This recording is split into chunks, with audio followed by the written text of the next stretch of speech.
Charles Oliveira versus Arman Tsarukyan is happening at UFC 300. Now, this could be fight of the night, but who's actually going to win this fight? Well, before we talk about who's going to win this fight, let's take a look at their latest performances in which Charles Oliveira fought Islam Makhachev, in which both of their ground game looked great. Both landed some great shots in round one until Islam Makhachev dropped Charles Oliveira and then got him in an arm triangle choke and made him tap in round two. After this, Charles Oliveira went on to fight Beneil Dariush, and with Charles Oliveira TKO'd Beneil Dariush in round one. It's over!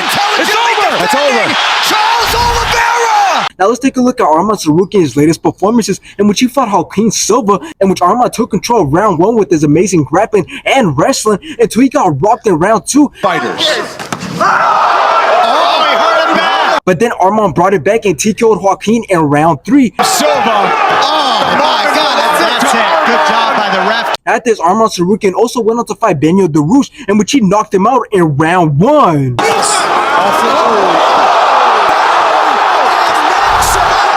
Now, this fight is closer to what most people think, and the reason I say this is because Arman is the younger fighter and is the fresher fighter because he had 2 fights in 2023. Meanwhile, Charles Oliveira only had 1 fight, and I also do believe that he has the same, if not more, motivation to win this fight than Charles Oliveira because he's been on the grind with the idea of hopefully getting a shot at the title against Islam Makhachev, not only to get revenge for their first fight, but also to obviously become champion. But then I also do see why most people will favor Charles Oliveira over Arman, even though Arman is the younger and hungrier fighter, and the reason for that is because Arman's resume doesn't come close to Charles Oliveira because Arman only just recently beat a high-ranked fighter who was Beneil Dariush, and to be honest, Beneil Dariush is kind of washed, so it's not like it was a big accomplishment. Meanwhile, Charles Oliveira has ran through most of the big names in the lightweight division, like Dustin Poirier, Justin Gaethje, and even Michael Chandler. But in the end, I would like to see Arman Tsarukyan beat Charles Oliveira, as I believe that we have seen enough from Charles Oliveira, and I don't think Charles Oliveira will ever be champion ever again, as long as Islam Makhachev stays the champion. And as for Arman, he still hasn't had a chance against Islam since their first fight, and I do believe that Arman has a lot of potential in the lightweight division, and I do see him being the next big name in the lightweight division, but I do think that Charles Oliveira will beat Arman Tsarukyan.